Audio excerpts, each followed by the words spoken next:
What's up, ladies and gentlemen? Welcome back to the channel. Today I am going to review Daredevil Born Again, Episode 2. So, um, I loved this episode like I loved Episode 1. And, um, by now you guys probably know how important Daredevil is to me. But if you're new, and if you just discovered this video, Daredevil is like one of my favorite characters in fiction, period. And Daredevil, Matt Murdock, has always been a role model to me since I was a kid or a child um, because he doesn't let his disability define him.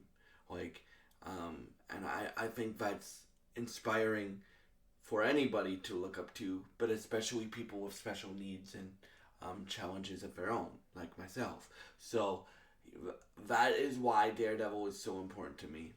And I loved episode 1, and I have more theories and more things to speak about in this video as well, but I'm going to break down the episode first. So, I'm going to tell you what happened in the episode first. Oh, and this video will contain spoilers. So, the episode 1 ends with Wilson Fisk becoming mayor, right? So you have Matt being continued to be pissed off, right? Because Matt is still grieving over Foggy's death, and he keeps getting madder and madder and madder and madder throughout the whole episode,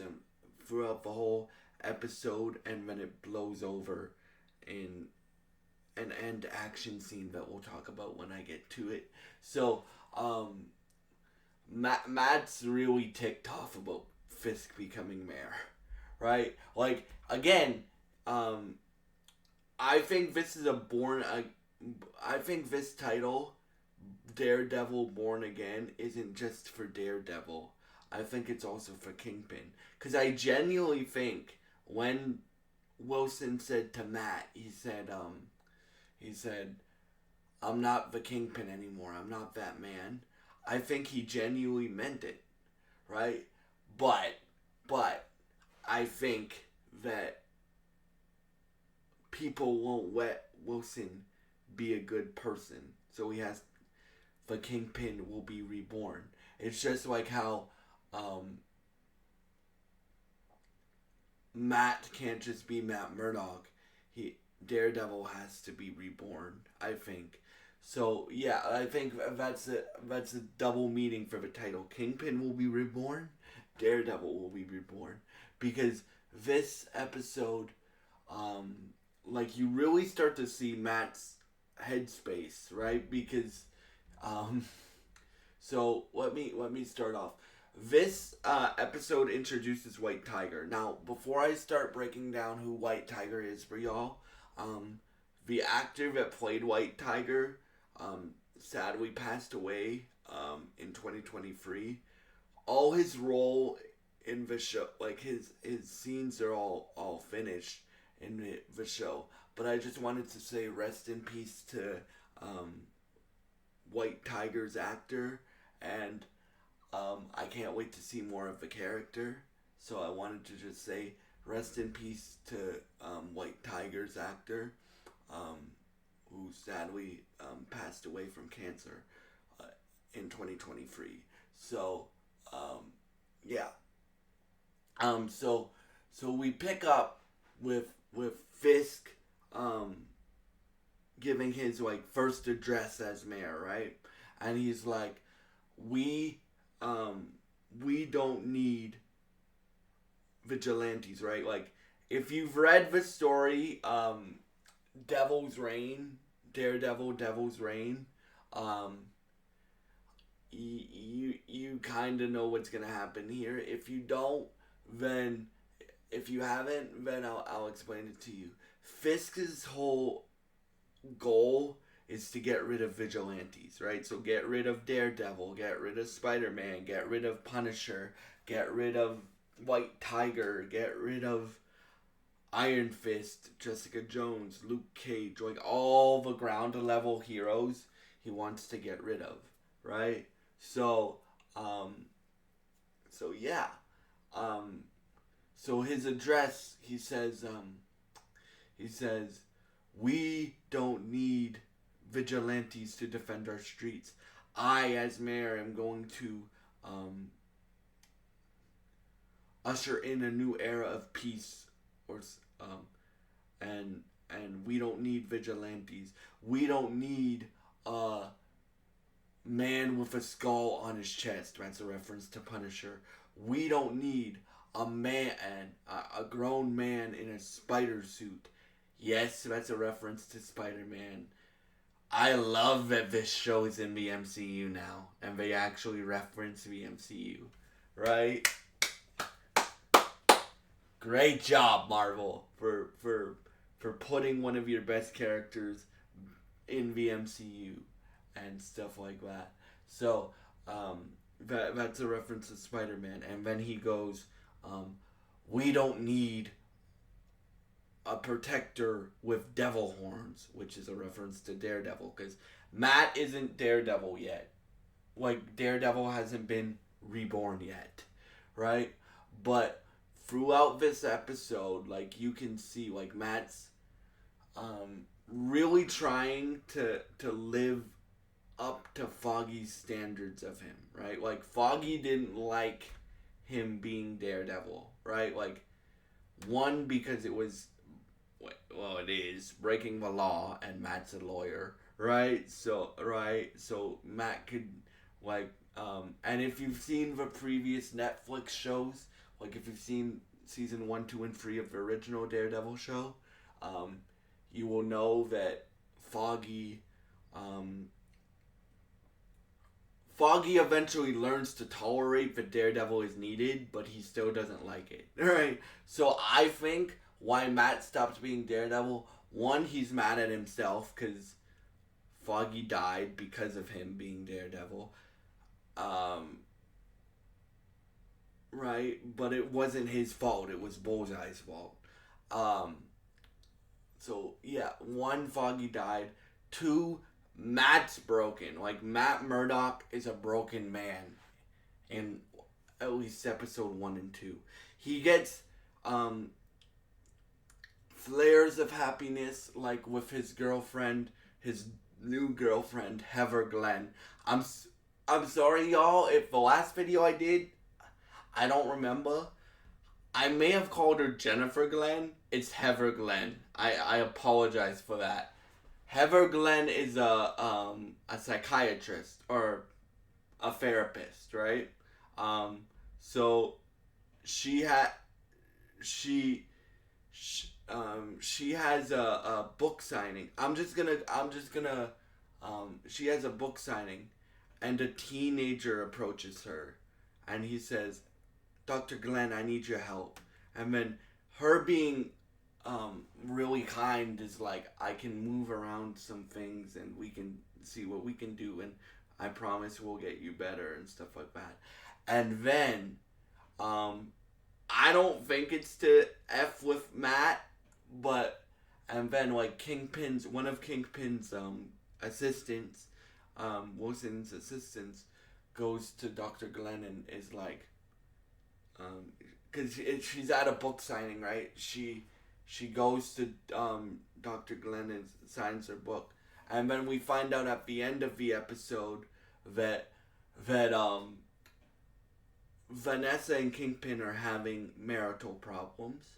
So Kingpin wants to save his marriage because Vanessa is the only thing that Fisk cares about. Like, get to Vanessa, you have Fisk like in a chokehold. Like, if you, but at the same time, you touch Vanessa or you hurt Vanessa, Fisk will come after you with a vengeance, right? So he wants to get Fisk back. So Heather becomes their therapist, and she knows, she doesn't know that Matt's Daredevil, but he, like, remember in episode, like, 1 where he says, "Oh yeah, I've met him a few times, we have history." So she knows that, they have history, right? But she doesn't know the whole story of Fisk and Daredevil and Matt Murdock and all that stuff. So yeah, and then let's get back to the normal order of the episode. I just wanted to clear that up. Heather Glenn is a dope character, by the way, from what we've seen of her. I have a feeling she might get killed by Fisk or somebody else who's a reporter in this series might get killed by Fisk, right? Um, so yeah, we'll see. I hope I'm wrong, by the way. Like I just have a feeling. So and then you get like again, Fisk is trying to be good, and he does some good ish things. Like they're driving to meet the fire chief, right? Because Fisk, when you're mayor, you have to meet every like every agency in the city, right? So they're driving to meet the fire chief, and uh, there's a pothole or a big hole in the middle of the street. So Fisk gets out, and one of his other assistants, Daniel, played by Michael Gandolfini. Now, if the Gandolfini last name sounds familiar to me, to you, it's James Gandolfini's son that is playing this character. So, yeah, he's great.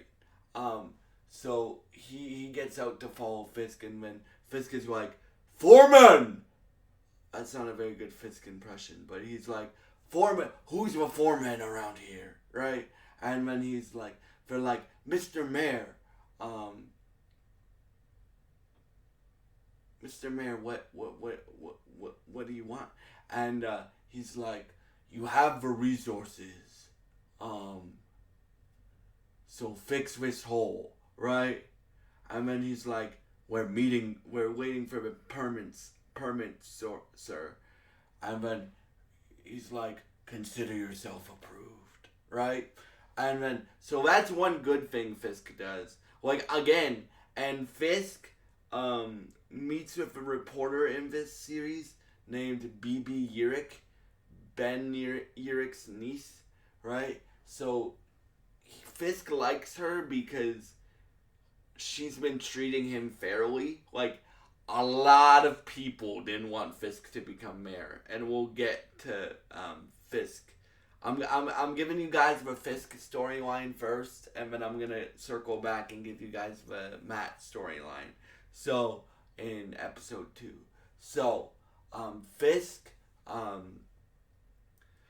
Fisk meets this reporter BB Urich, and then he goes, "Ben Urich, I knew him, and he was a good journalist," right?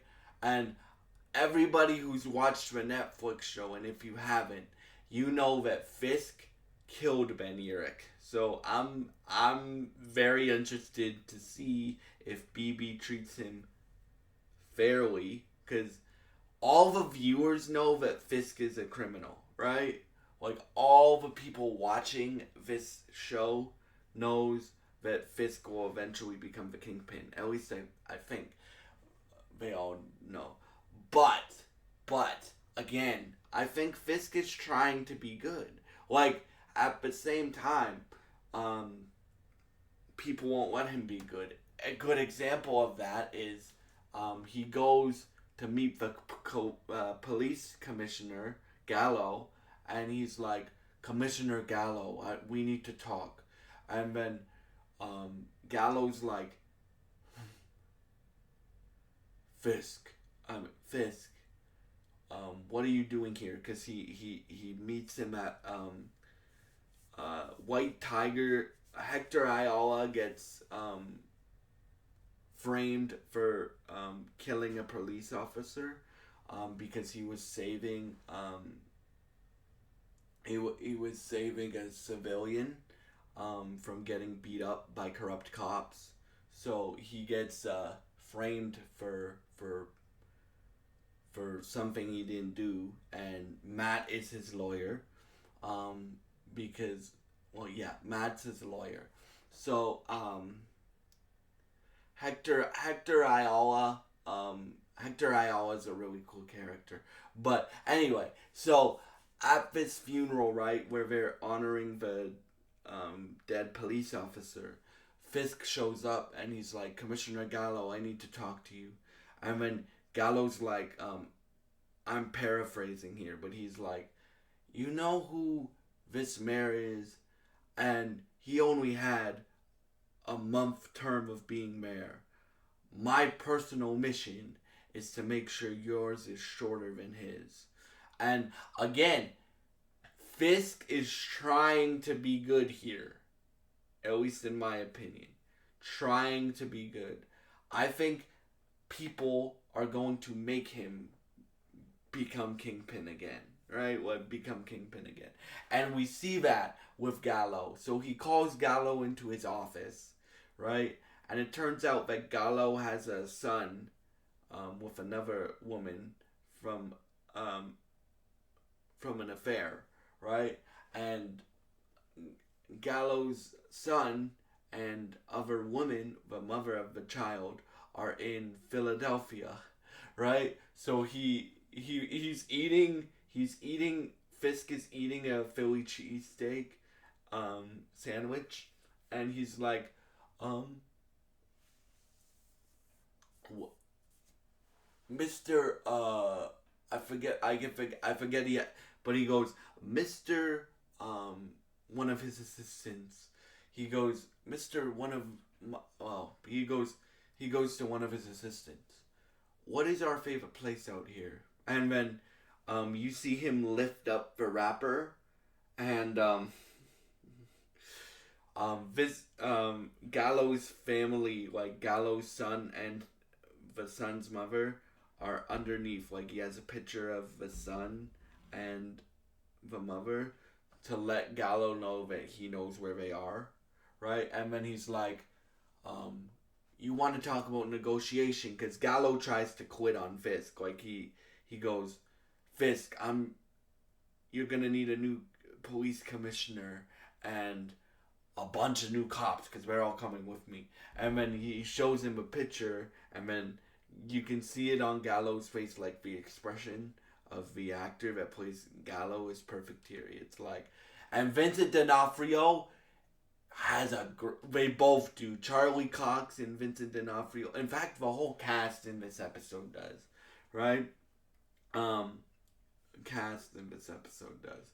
So, Gallo, um, Gallo is kind of like, oh shit. Once he shows him the picture of his son and his wife, and then he's like, and then Fisk is like, you want to talk about negotiations? So Gallo had requested a bunch of things like pay raises and more cadet training, so more police training, and a bunch of things like that. And Fisk is like, no, no, no, no, no. And then Gallo's like, fine, I'll stay, but be careful what you wish for, Fisk, or something like that. So yeah, that's Fisk's storyline. Now Matt's storyline is Matt overhears with his supersonic hearing that and again, I love how they portray Matt's powers in this show, right? Like when you're with Matt, you because why I love it so much the way they portray his powers is you get to see the world that a visually impaired person sees, right? So we hear things before we see them. We feel things, like we touch things before we see them. For foods and stuff like that, we taste things before we see them, right? Or before, yeah, and stuff like that. So I love how they portray Matt's powers in this series, and I hope they continue to do that. So Matt overhears Hector getting beat up by the corrupt cops, and he goes, Mr. Ayala, I'm a lawyer. I'm Matt Murdock, and um, what they said you got a cop killed, and he goes, no, um, no, I swear to God, I didn't get a cop killed, right? I was trying to protect um a civilian, which he was. I was trying to protect a civilian, um, and then Matt uses his lie detector. Let's just put it that way. His lie detector to tell if he's telling the truth. And then Matt's like, I'm gonna represent you. Um, Murdoch and McDuffie are gonna represent you, and or I'm gonna represent you. And then he's like, is there anything else you want to tell me, Mr. Ayala? And then Matt can tell that he's lying, obviously, because his heart starts to beat really fast, and then he's like, no, it's nothing else. So then he goes to Kirsten and Cherry, who I think Cherry is, out of the new characters that are introduced in this show, I think Cherry is the coolest new character that they've introduced in this show so far. Like, I really like Cherry. Like, I really like his attitude. I love the actor's performance. I don't know the actor's name. But I love the actor's performance. I love his chemistry with the characters. So, and remember, Cherry is Matt's, like, PI, right? So Matt's private investigator. So he's like, he has to convince Kirsten to take the case with him, right? Because he needs help taking this case. And then, but the odds are stacked against Hector and Matt, right?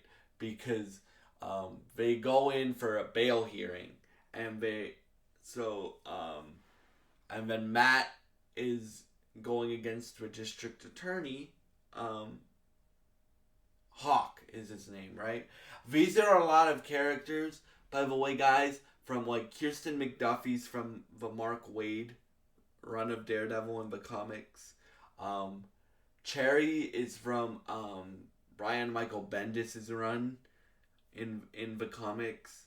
And Heather Glenn is like from like early Daredevil, and Hawk is like from the Charles Soule run, which like my three favorite runs of Daredevil are the Charles Soule run, the Frank Miller run, obviously. If we're talking comic books here, the Frank Miller run, the Charles Soule run, and the Chip Zdarsky run. But I love the Mark Waid run because that's more like lighter Daredevil. So it's cool that they're bringing in like Kirsten for like um, that angle of it, right? And I love the Brian Michael Bendis run and some of what he does in his comic book run. But okay, so let's get back on track. So Hawk is like Your Honor, um, we don't think. I mean, and Matt's just like, don't read him his rights. Just read the charges. To out, right? And then the judge is like, no bail. Next case. And then he's like, Your Honor. Matt's like, Your Honor. You didn't. Well, he doesn't say this, but he didn't even give Matt a chance to speak. So Matt says, Mr. Ayala is a pillar of the community and an army veteran. Um, are and then the judge is like, he's still a cop killer, right? Because remember, he got framed. So he goes, because Matt tells him, he's like, you'll be in good hands, Hector, when he approached Hector in the police station. And then he's like, good hands, huh, Matt? And then he's like, it will be okay, Hector. So then Cherry and Kirsten go and meet with Hector's wife, so you guys remember how I told you Hector's White Tiger? And I'll explain who White Tiger is in a second. So and what his powers are, and stuff like that. And I don't know if they're changing that for the TV show, because um, right now Hector's in jail, so we didn't get, like, he can fight, but he didn't have his amulet or anything on.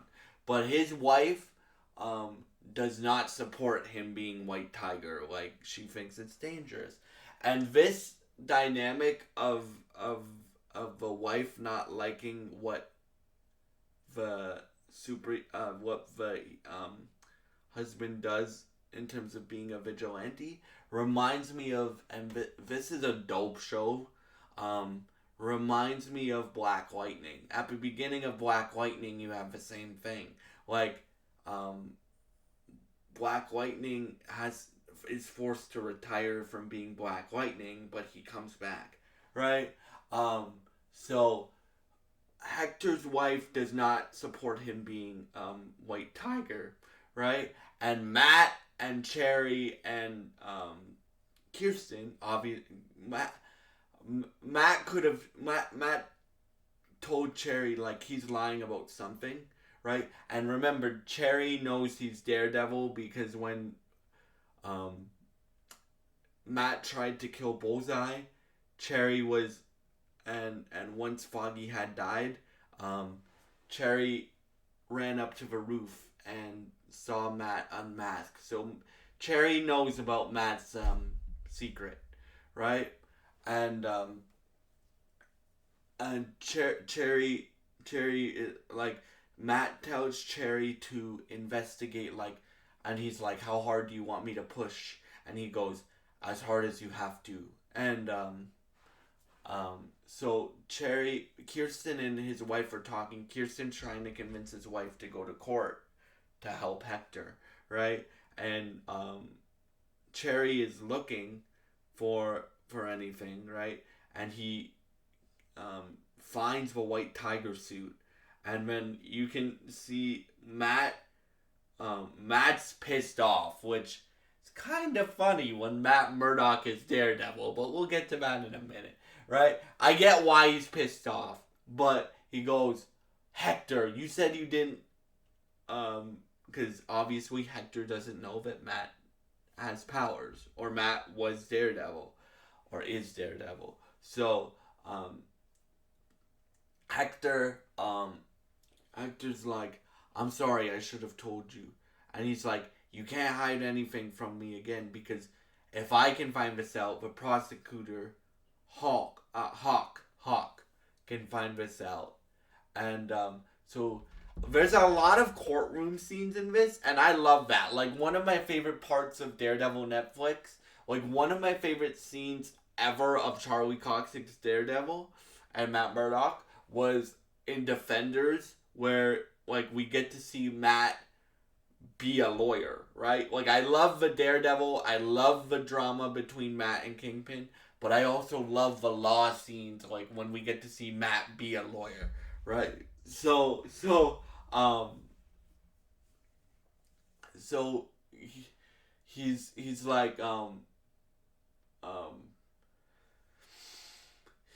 he's like, Hector being a vigilante has nothing to do with this case, because Hector wasn't wearing his suit or his magic amulet, which I'll get to in a minute. He wasn't wearing his magic amulet or his suit. And then the prosecutor's like, bullshit, Murdoch. He's a vigilante. Of course he killed the cop. And then Matt's like, Your Honor, we want the jury, like, the jury has to judge Hector based off of the one night that this happened, not off of a costume, right? Or something like a line like that. And he goes he goes you and he goes, I know how it looks. I know you want to throw the whole kitchen sink at this guy, but honestly, with all respect to your honor, that wouldn't be fair, and that isn't what you're here to do. So the judge strikes out, which if you don't know what striking out means, it means the prosecution can't. I'm not in law school, but I've watched a lot. I've like I've watched a lot of law TV and stuff like that, and I'm subscribed to this YouTube channel called The Legal Eagle. So struck out means they can't use the evidence anymore. So like the prosecutor can't use that Hector was White Tiger, and then the prosecutor is so mad, like he goes, "Bullshit, Jerry," because that's the judge's name. Um, but yeah, and then we find out that and there's two things that Matt tells Cherry to do: find a witness, find the witness that Hector saved, and investigate Hector. Which, and then so after that happens, um, Matt has the horn from his cowl in his hand. And then Cherry's like, "Why'd you take this case, Matt? Or why'd you take this case, Maddie? Um, was it because you sympathize with Hector?" And then Matt's like, "Jerry." And then Jerry's like, "There's something fishy here." And then he's like, Matt's like, Cherry, you, Ch- Cherry, you know I'm not lying. You know well, he doesn't say you know I'm Daredevil, but you know I'm not lying, right? And you know he's not lying either because I can tell the truth. Right? I can tell when he's lying. So, Hector, so he's like, "Why'd you take this case, Maddie? Was it because you have sympathy or with Hector and what he does?" And then it's just Matt says, "This case is about Hector Ayala, not about me, right?" And Cherry goes, "I like the Matt Murdock that we've seen for the last year, right? Because he hasn't been Daredevil for the last year. I like the the Matt Murdock that got out of Hell's Kitchen and made something for himself, right? Because Matt's a big lawyer now, right? His own firm. He's in a fancy office now and stuff like that, right? But every time they talk about Daredevil, or every time they talk about like Fisk becoming, or they show Fisk becoming more Kingpin-esque, they play the Daredevil original theme a little bit. Like they go, so I really like that as well. Um, and then you get Matt walking past the church. Now, you know I told you this is a story of a broken man being reborn. I really believe that now because Matt hears the prayer in the church and he grabs the